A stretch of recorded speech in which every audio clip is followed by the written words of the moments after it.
السلام علیکم ورحمۃ اللہ وبرکاتہ۔ یہ ہدایہ جلد ثانی کا سبق نمبر 82 صفحہ نمبر 403 کی عبارت قال ومن کان مقصورا سے شروع کر رہے ہیں۔ دعا ہے اللہ تعالیٰ قدم بقدم آسانی اور قبولیت عافیت برکت اخلاص استقامت نصیب۔ بسم اللہ الرحمن الرحیم، اللہم صلی علی سیدنا محمد وعلی آلہ وعطرتہ وبارک وسلم۔ ومن كان مقصورا أو في صف القتال فطلق امرأته ثلاثا لم تارثه وإن كان قد بارز رجلا أو قدم ليقتل في قصاص أو رجم ورثت وإن مات في ذلك الوجه أو قتل وأصله ما بينا إن امرأة الفار تارث استحسانا وإنما يثبت حكم الفرار بتعلق حقها بماله وإنما يتعلق بمرض يخاف منه الهلاك غالبا كما إذا كان صاحب الفراء وهو أن يكون بحال لا يقوم بحوائج كما يعتاده الصحاء وقد يثبت حكم الفرار بما هو في معنى المرض في توجه الهلاك الغالب وما يكون الغالب منه السلامة لا يثبت به حكم الفرار فالمحصور والذي في صف القتال الغالب منه السلامة لأن الحصن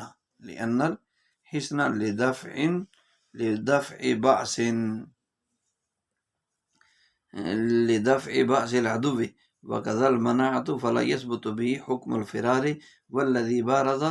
أو قدم ليقتل الغالب منه الهلاك فتحقق به الفرار ولهذا أخوات تخرج على هذا الحرف وقوله إذا مات في ذلك الوجه أو قتل دليل على أنه لا فرق بينما إذا مات بذلك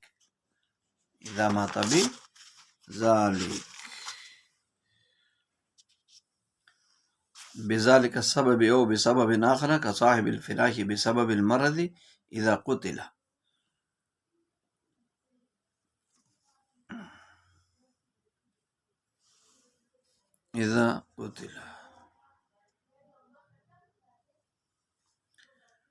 وإذا قال الرجل لامرأته وهو صحيح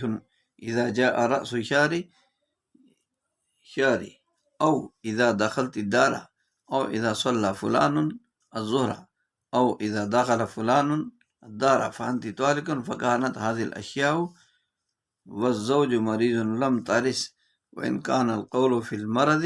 ورثت إلا في قوله إذا دخلت الدار وهذا على وجوه۔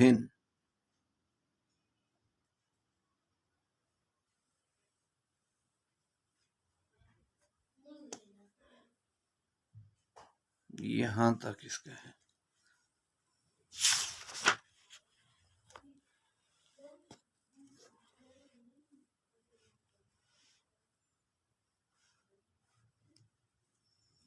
یہاں سے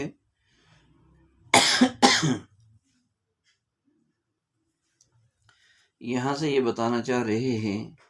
فرماتے ہیں کہ جو آدمی محصور ہو، محصور بانی محاصرے میں آیا ہوا، گھیراؤ میں آیا ہوا، اور جو آدمی محصور ہو یا قتال کی یعنی جنگ کی صف بندی کیے ہوئے ہو اور اس نے اسی حالت میں اپنی بیوی کو 3 طلاق دے دی تو اس کی بیوی وارث نہیں ہوگی۔ فَإِنَّهَا لَيْسَتْ بِزَوْجَةِ الْفَارِ، تو یہ اس کی وارث نہیں ہوگی۔ وَإِنْ كَانَ قَدْ بَارَزَ رَجُلًا، اور اگر وہ آدمی کسی آدمی سے مقابلے کے لیے نکلا، او قدم نکلا یا پیش کیا گیا، لیقتل تاکہ اسے قتل کیا جائے قصاص میں،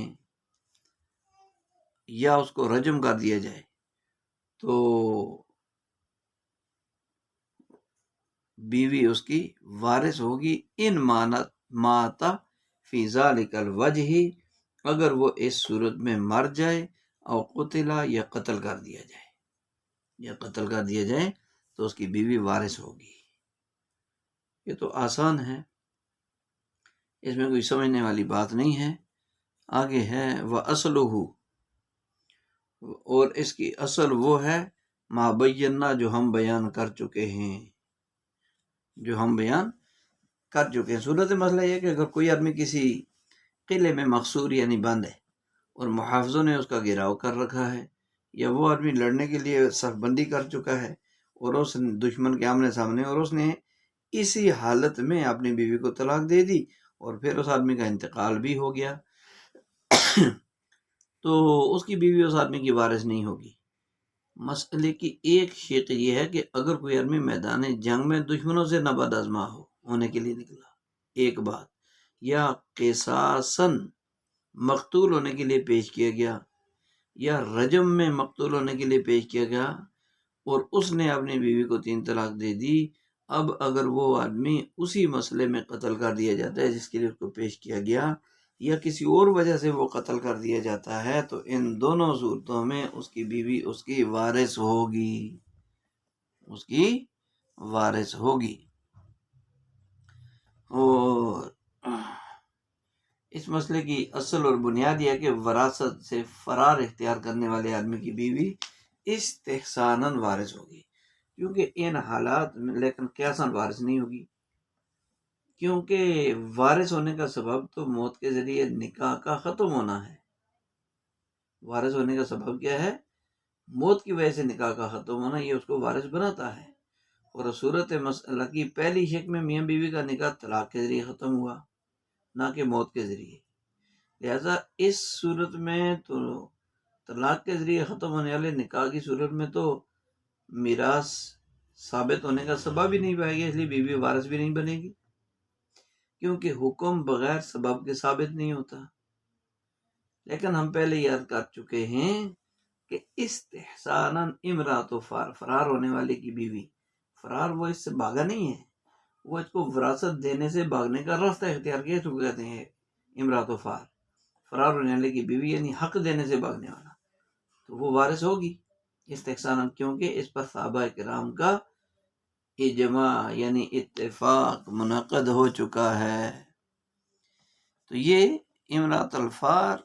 تارث استحساناً یہ وارث ہوگی۔ وَإِنَّمَا يَثْبُتُ حُكْمُ الْفِرَارِ بِتَعَلُّقِ حَقِّهَا بِمَالِهِ،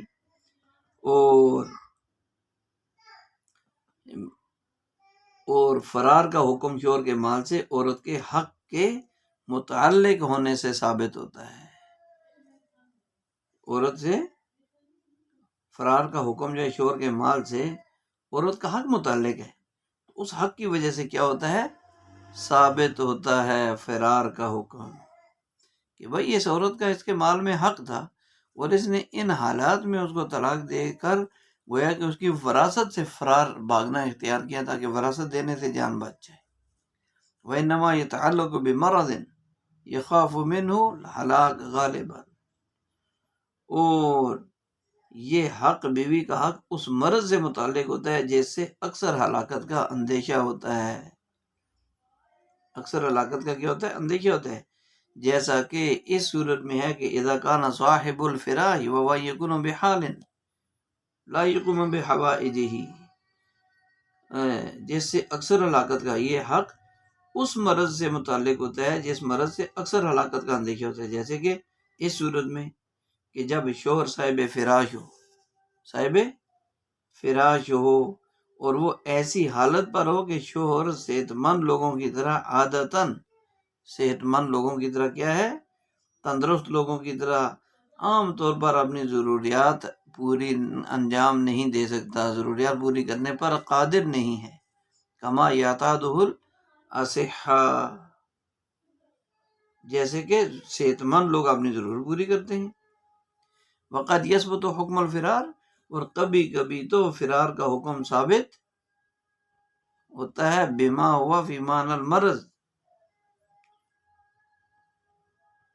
اور کبھی کبھی اس چیز سے فرار کا حکم ثابت ہوتا ہے جو غلبہ ہلاکت میں مرض کے معنی میں ہو، مرض کے معنی میں ہو، فرار کا حکم ثابت ہوتا ہے۔ اور وہ چیز وما یکون الغالب من السلامہ، اور وہ چیز جس سے سلامتی غالب ہو اس سے فرار کا حکم ثابت نہیں ہوتا۔ فالمقصور فی الحصن، قلعے میں بند آدمی، والذی فی صف القتال الغالب من السلامہ، کہ لہذا قلعے میں مقصور اور قتال کے لیے صف آرا، صف بندی والے آدمی کی طرف سے سلامتی غالب رہتی ہے۔ سلامتی کیا ہوتی ہے؟ یعنی اکثر اس کا سلامت ہونا ہی غالب ہوتا ہے۔ لأن الحصن لدفع بأس العدو، اس لیے کہ جو قلعہ ہوتا ہے، قلعہ تو دشمن کا ضرر دور کرنے کے لیے ہوتا ہے، قلعہ دشمن کا ضرر دور کرنے کے لیے ہوتا ہے، اور لشکر بھی اسی مقصد کے لیے ہوتا ہے۔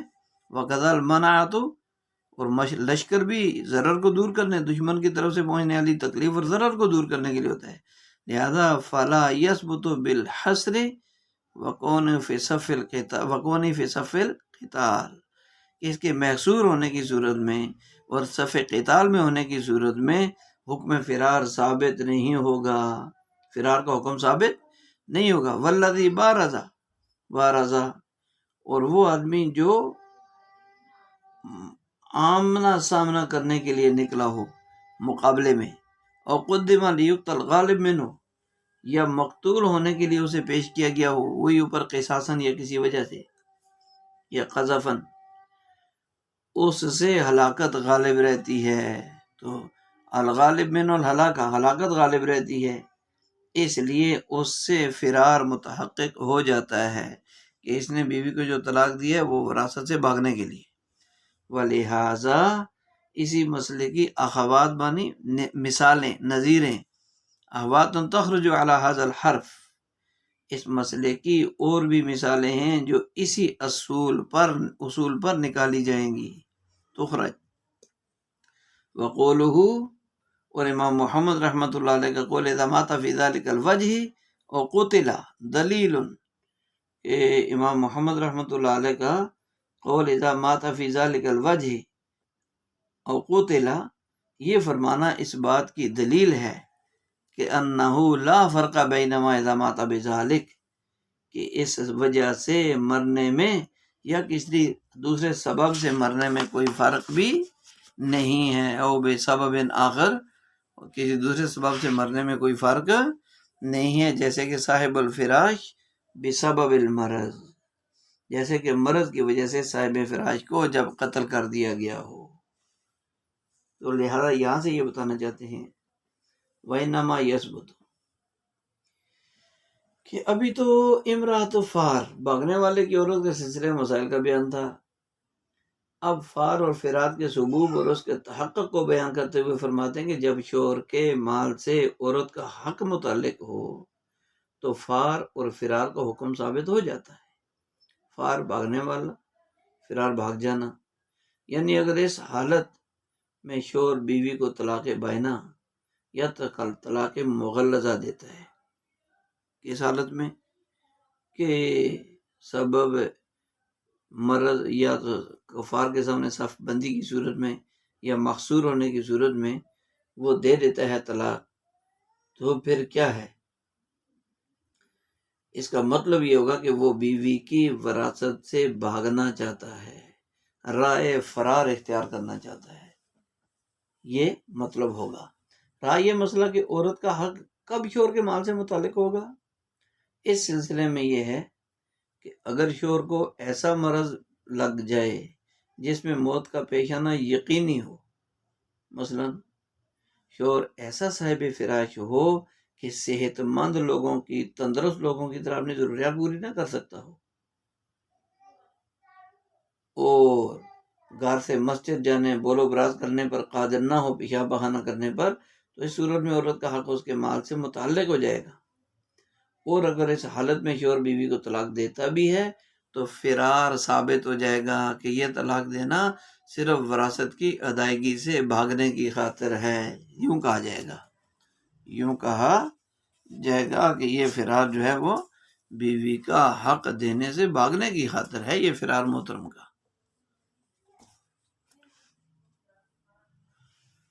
اس کے لیے ہے۔ تو وقد یثبت، یہاں سے کہنا چاہتے ہیں خلاصہ یہ کہ فرار کا حکم صرف مرض کے ساتھ خاص نہیں ہے، بلکہ ہر وہ چیز جو مرض کے معنی میں ہو، یعنی معذور ہو جائے بندہ اور اس سے ہلاکت اور موت غالب ہو، اس کے پیش آنے سے فرار کا حکم ثابت ہو جائے گا۔ مثلا انسان کشتی میں سوار ہے، دریا میں تو یعنی طوفان آ جائے یا کسی عمارت میں اس عمارت کو آگ لگ جائے، تو اس صورتوں میں بچنا نہ بچنا برابر ہے، بلکہ اکثر موت غالب رہتی ہے، بچنے کی امید کم۔ اس لیے ان حالات میں اگر وہ طلاق دے دیتا ہے تو طلاق دینے سے مطلب یہ لیا جائے گا کہ اس نے بیوی کو وراثت دینے سے راہ فرار اختیار کر لیا ہے، فرار ثابت ہو جائے گا۔ اس کے برخلاف وہ چیز جس میں سلامتی غالب ہو اور اس چیز کے پیش آنے اور اس حالت میں طلاق دینے سے فرار ثابت نہیں ہوتا، یہ چیز اس مسئلے میں اصل اور بنیادی نقطہ ہے، اور اسی کو سمجھنے پر مسئلے کا سمجھنا بھی موقوف ہے۔ لہذا محصور آدمی، قلعے میں بند یا قتال کی صف میں کافروں کے آمنے سامنے موجود آدمی کے حق میں سلامتی غالب رہتی ہے، کیونکہ قلعہ دشمن کے حملوں سے حفاظت کے لیے تعمیر کیا جاتا ہے۔ ایسی ہی جنگ بندی کی صف میں پورا لشکر ہوتا ہے جو ہر وقت اپنے ساتھیوں کی حفاظت میں لگا رہتا ہے۔ اس لیے ان دونوں کے حق میں کیونکہ سلامتی غالب رہتی ہے، لہذا اس صورتحال میں طلاق دینے سے فرار ثابت نہیں ہوگا، اور جب فرار ثابت نہیں ہوگا تو ظاہر ہے کہ اس حالت میں دی ہوئی طلاق بھی واقع ہوگی، اور عدت گزرنے کے بعد بیوی وارث نہیں ہوگی۔ اس کے برخلاف کافروں کا آمنا سامنا کرنے والے آدمی کے حق میں یا قتل کے لیے پیش کیے جانے والے یا قذف، حد قذف کے لیے پیش کیے جانے والے کے حق میں ہلاکت غالب رہتی ہے۔ اس لیے اس موقع پر ایسے آدمی کی طرف سے دی جانے والی طلاق پر فرار کا حکم ثابت ہو جائے گا اور بیوی وراثت کی حقدار ہو جائے گی۔ ولہذا اخوات سے فرماتے ہیں کہ اس مسئلے کی اور بھی بہت ساری مثالیں ہیں جو اسی غالب منہ الموت اور غالب منہ السلامہ والی اصول پر نکالی جائیں گی۔ جس حالت میں سلامتی غالب ہوگی اس میں طلاق دینے سے یہ نہیں کہیں گے کہ فرار کر رہا ہے، وراثت دینے سے بھاگ رہا ہے، فرار ثابت نہیں ہوگا۔ اور جس حالت میں موت غالب ہو اس حالت میں دی ہوئی طلاق سے کہا جائے گا کہ یہ شوہر نے جو طلاق دی ہے یہ موت سے بیوی کو اپنی وراثت سے محروم کرنے کے لیے دی ہے، فرار ثابت ہو جائے گا۔ وقولہ اذا مات، امام محمد رحمۃ اللہ علیہ فرماتے ہیں کہ اگر شوہر اس سبب سے مر جائے تو فرار کا حکم ثابت ہو جائے گا۔ یہ فرمان اور یہ عبارت شرط نہیں ہے، بلکہ اس بات کا بیان اور اس بات کی وضاحت ہے کہ جریان وراثت جاری کرنے کے لیے شوہر کا مرنا شرط ہے، شوہر کا مرنا شرط ہے، شوہر کا مرنا کیا ہے؟ شرط ہے۔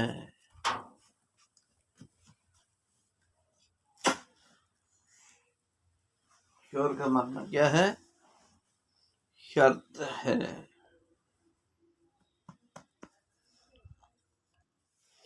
آگے ہے وَإِذَا قَالَ الرَّجُلُ لِامْرَأَتِهِ وَهُوَ صَحِيحٌ،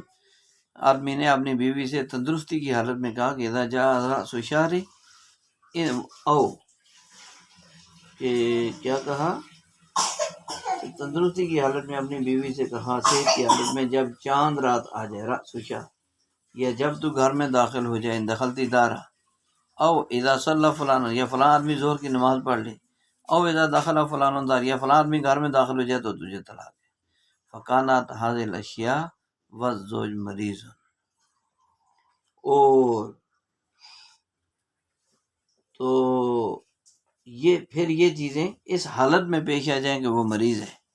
جب اس نے یہ بات کہی تھی کہ جب، تو اب شوہر نے اپنی بیوی سے تندرستی کی، صحت کے زمانے میں کہا تھا کہ جب مہینے کا آخر آ جائے یعنی چاند رات، جو بھی ان میں سے، یا جب تو گھر میں داخل ہو جائے، یا جب فلاں آدمی ظہر کی نماز پڑھ لے، یا یوں کہا کہ فلاں گھر میں داخل ہو جائے تو فانتی طالق، تو طلاق، تجھے طلاق ہے۔ تو فکانت هذه الاشیاء وزوج مریض، تو جب یہ صورتیں، یہ چیزیں اس حالت میں پیش آئی کہ شوہر مریض تھا، جب کہا تندرست تھا لیکن عملی طور پر یہ چیز جب پیش آئی، فلاں گھر میں داخل ہو گیا، فلاں نے زور کی نماز پڑھ لی، یا یہ گھر میں داخل ہوئی، اس وقت یہ مریض تھا، لم تارث، تو عورت وارث نہیں ہوگی، بیوی اس کی وارث نہیں ہوگی۔ وَإِنْ كَانَ الْقَوْلُ فِي الْمَرْضِ، اب اس کا الٹ ہے، اوپر تو تھا نا وَهُوَ صَحِيحٌ، تندرستی میں یہ باتیں کی تھی، اب کہہ رہے ہیں کہ اگر اس کا قول حالت مرض میں ہو، وراثت، تو پھر بیماری میں ہی اس نے کہا تھا، پھر بیماری میں ہی یہ باتوں میں سے کوئی واقع ہوگی، پھر وارث ہو جائے گی۔ إِلَّا فِي قَوْلِهِ إِذَا دَخَلْتِ الدَّارَ، سوائے اس کے اس قول کے، مگر شور کے قول، اذا دخلتی، دار کہنے والی صورت میں وارث نہیں ہوگی۔ وَهَذَا عَلَى وُجُوهٍ، واقع نہیں ہوگی، اور یہ مسئلہ چند صورتوں پر مشتمل ہے، اور یہ مسئلہ چند صورتوں پر مشتمل ہے۔ صورتیں اس کی انشاءاللہ تعالی آگے سمجھیں گے۔ دعا ہے کہ اللہ تعالی علم و عمل میں برکت نصیب فرمائے۔ سبحان ربک رب العزت عما یصفون وسلام علی المرسلین والحمد للہ رب العالمین۔ السلام علیکم ورحمۃ اللہ وبرکاتہ۔